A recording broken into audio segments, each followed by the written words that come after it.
रैना के India's got talent show में रणवीर इलाहाबादिया के अश्लील कमेंट पर 2 दिनों से हंगामा मचा है। माफी मांगने और वीडियो हटाने के बावजूद मुश्किलें बढ़ती जा रही हैं। देश भर में उनके खिलाफ शिकायतें दर्ज कराई गई। मंगलवार को मुंबई पुलिस भी इलाहाबादिया के घर समन लेकर पहुंची और संसदीय समिति तक में मामला उठाया गया। कॉमेडियन समय रैना ने 7 महीने पहले यूट्यूब पर एक शो शुरू किया, इंडियाज गॉट टैलेंट। ये रॉ और अनफिल्टर्ड था, जिसमें कॉमेडी के लिए खूब गालियां दी जाती हैं। इस शो में देश भर से कंटेस्टेंट शामिल होते हैं, अपना अतरंगी टैलेंट नोटलन दिखाते हैं और फिर पैनल में मौजूद 4 से 5 लोग कंटेस्टेंट के साथ हंसी मजाक करते हैं, उन्हें रोस्ट करते हैं। एक शो सुपरहिट हो गया। हर एपिसोड को औसतन 30 से 40 मिलियन व्यूज आते हैं। 8 फरवरी को इस शो का एक मेंबर्स ओनली एपिसोड रिलीज किया गया। इसके पैनल में समय रैना, पॉडकास्टर रणवीर इलाहाबादिया, यूट्यूबर आशीष चंचलानी, कॉमेडियन जसप्रीत सिंह और यूट्यूबर अपूर्वा मखीजा थे। इस दौरान रणवीर ने एक कंटेस्टेंट से पूछा, क्या आप अपने माता पिता को जीवन भर हर दिन सेक्स करते देखना पसंद करेंगे या एक बार इसमें शामिल होकर इसे हमेशा के लिए बंद कर देंगे? ऐसे ही अपूर्वा मखीजा ने एक कंटेस्टेंट से पूछा, पैदा होने के बाद कभी भेज देखी है? हर एपिसोड की तरह समय रैना का गाली गलौज भी जारी था। शो की ऐसी कई क्लिप्स सोशल मीडिया पर वायरल हो गई। आजकल डिजिटल कंटेंट में शॉक वैल्यू यानी चौंकाने वाले या विवादित कंटेंट का ट्रेंड बढ़ रहा है। लोग ध्यान आकर्षित करने के लिए नैतिकता और संवेदनशीलता की सीमाओं को लांघने लगे हैं। इस तरह के प्रश्न मनोरंजन के बजाय सोशल वॉरिज्म को बढ़ावा देते हैं, जिसमें लोग दूसरों की असहजता को देखना पसंद करते हैं। एक्सपर्ट्स बताते हैं कि यंग जनरेशन को जो चीजें मना हो, उन्हें उसके बारे में जानने में ज्यादा मजा आता है। इसे रिवोल्ट फैक्टर कहते हैं। समाज में गालियां वर्जित है, इसलिए लोगों को इन्हें सुनना और सुनाना पसंद है। ऐसे वीडियोज ही ज्यादा देखे भी जा रहे हैं। एक फैक्टर ये भी है कि गालियां सुनकर और देकर लोगों को स्ट्रेस से रिलीफ का एहसास होता है। कॉमेडी और वीडियोज में गाली देना क्रिएटर्स ने कूल मान लिया है। मुरादाबाद में मंगलवार को रणवीर इलाहाबादिया का पुतला फूंका गया।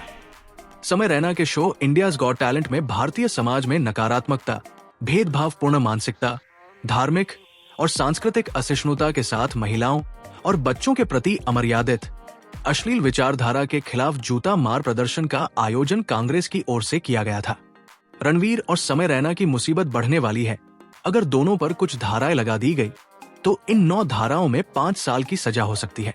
बीएनएस 2023 की धारा 79 के तहत किसी महिला की मर्यादा का अपमान करने के इरादे से कोई शब्द, इशारा या काम करने पर 3 साल की जेल और जुर्माना देना होता है। बीएनएस 2023 की धारा 95 के तहत यौन शोषण के लिए किसी 18 वर्ष से कम उम्र के बच्चे को काम पर रखना, इस्तेमाल करना, शामिल करना या जोड़ने पर 3 साल की जेल और जुर्माना हो सकता है। बीएनएस 2023 की धारा 294 के तहत अश्लील कंटेंट बेचने पर 2 से 5 साल की जेल और 5 से 10,000 रुपए तक जुर्माने का प्रावधान है। बीएनएस 2023 की धारा 296 के तहत पब्लिक प्लेस पर अश्लील हरकतें और गाना गाने पर 3 महीने की जेल या 1,000 रुपए का जुर्माना। आईटी एक्ट 2000 की धारा 67 के तहत इलेक्ट्रॉनिक रूप में अश्लील कंटेंट दिखाने पर 3 से 5 साल तक जेल और 5 से 10 लाख रुपए तक जुर्माने का प्रावधान है।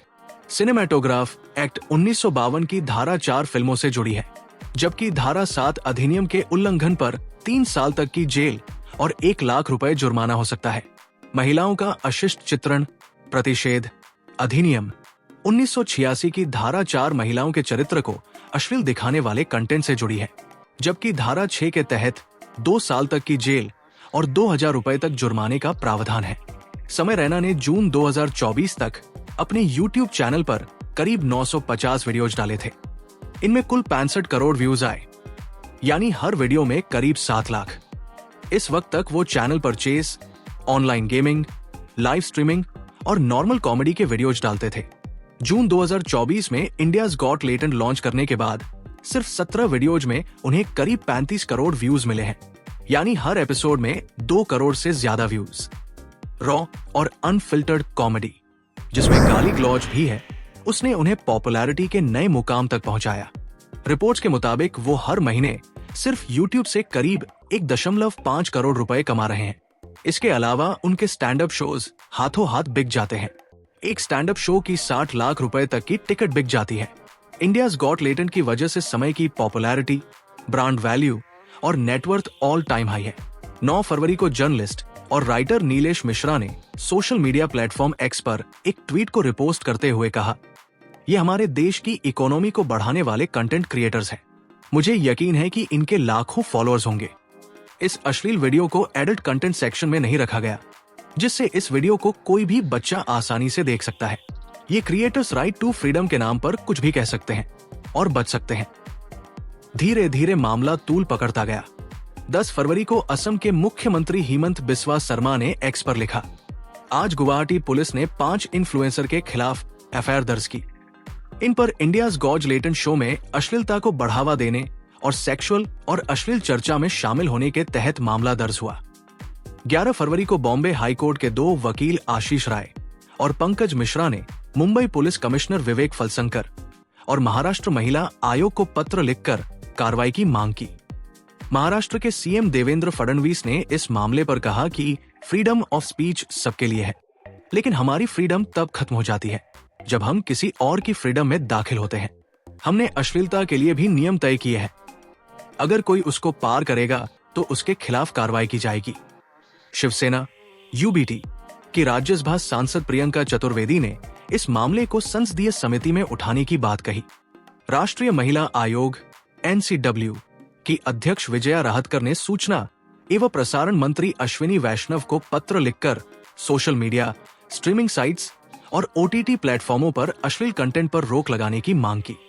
इतने हंगामे के बाद रणवीर अलाहाबादिया ने सोशल मीडिया प्लेटफॉर्म एक्स पर एक वीडियो जारी कर माफी मांगी। रणवीर ने कहा कि मैंने इंडियाज गॉट लेटेंट पर जो कहा वो मुझे नहीं कहना चाहिए था। मुझे खेद है। मेरा बयान न सिर्फ गलत था बल्कि ये मजाकिया भी नहीं था। कॉमेडी मेरी खासियत नहीं है। मैं यहाँ सिर्फ माफी मांगने आया हूँ। बाद में इंडियाज गॉट लेटेंट के इस एपिसोड को यूट्यूब से हटा लिया गया।